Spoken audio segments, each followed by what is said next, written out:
문 하나가 생명을 가를 수도 있습니다. 누군가는 오늘도 문을 일부러 잠그지 않은 채 잠듭니다. 혹시 모를 죽음을 아무도 몰라줄까 두려워서입니다. 이 문 하나에 깃든 공포는 지금 우리 사회가 마주하고 있는 깊은 고립의 실체입니다. 늙어가는 1인 가구. 이제는 우리 사회가 직면한 가장 절박한 문제 중 하나입니다. 1인 가구가 증가하고 이들 중 고령층의 비율이 해마다 높아지고 있습니다. 혼자 사는 노인은 점점 늘어나고 그만큼 누구에게도 발견되지 못한 채 삶을 마감하는 고독사의 위험도 커지고 있습니다.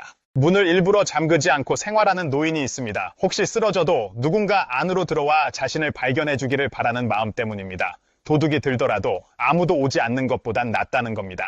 이 한 사람의 행동은 우리 사회가 마주하고 있는 외로운 현실을 고스란히 보여주고 있습니다. 그리고 이 외로움은 결코 개인의 문제가 아닙니다. 이미 우리 곁에, 우리 주변에서 조용히 확산되고 있는 사회적 위험입니다. 경기도 안산의 한 원룸촌에 살고 있는 박정우 씨, 올해로 60입니다. 그는 얼마 전 독감으로 나흘간 집안에서 일어나지도 못한 채 누워있던 일을 떠올립니다.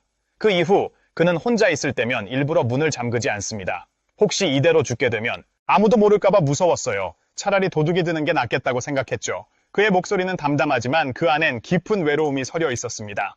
방 안에는 컵라면 박스가 쌓여 있고 부엌 한켠엔 즉석밥이 가득합니다. 박 씨는 밥을 해먹으려 해도 남기기 일수라 그냥 대충 끼니를 때운다며 요즘은 걷기만 해도 숨이 차다 하고 털어놓았습니다. 건강은 점점 나빠지고 외로움은 깊어져 갑니다. 서울 구로구 반지하에서 생활하고 있는 이수진 씨, 65세. 그녀도 6년 전 이혼 후 홀로 살아가고 있습니다. 동네 마트에서 일하며 겨우 생계를 잇고 있지만 국민연금은 월 30만 원 남짓.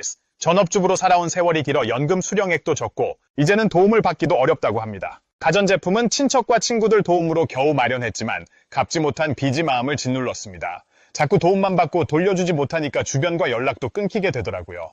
이 씨의 말처럼 고립은 점점 심화되고 있습니다.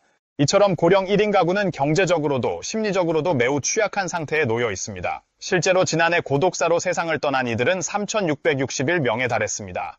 60대 이상 고독사 비중은 49.7%로 전체의 절반 가까이를 차지합니다. 2024년 기준 국내 1인 가구는 804만 가구를 넘어섰으며 전체 가구의 36% 이상을 차지하고 있습니다. 특히 이 중 65세 이상 고령층 1인 가구 비율은 28.6%에 달해 4명 중 1명 이상이 노년층이라는 점에서 사회적 관심이 절실합니다. 통계청은 2049년이 되면 1인 가구의 절반 이상이 65세 이상 고령층일 것으로 전망하고 있습니다. 그렇다면 우리는 무엇을 해야 할까요? 단순한 시혜적 복지가 아니라 외로움 자체를 하나의 사회적 리스크로 보고 대응하는 관점의 전환이 필요합니다. 정서적 단절을 해소하기 위한 커뮤니티 설계, 사회적 관계망 회복, 돌봄의 재구성이 중요한 과제로 떠오르고 있습니다. 문제는 이런 고립이 점점 더 구조화되고 있다는 점입니다. 가족이 있지만 연락이 끊긴 경우 제도적으로는 가족이 존재하는 것으로 간주돼 생계급여나 의료급여 대상에서 제외되기도 합니다.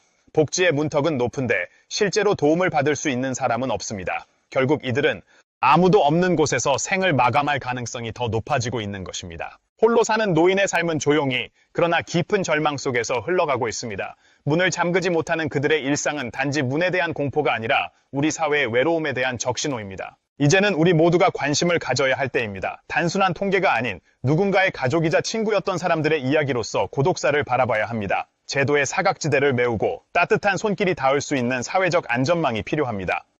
뉴스앤뉴스였습니다. 이 영상이 의미 있는 시간이 되셨다면 구독과 좋아요, 알림 설정 부탁드립니다.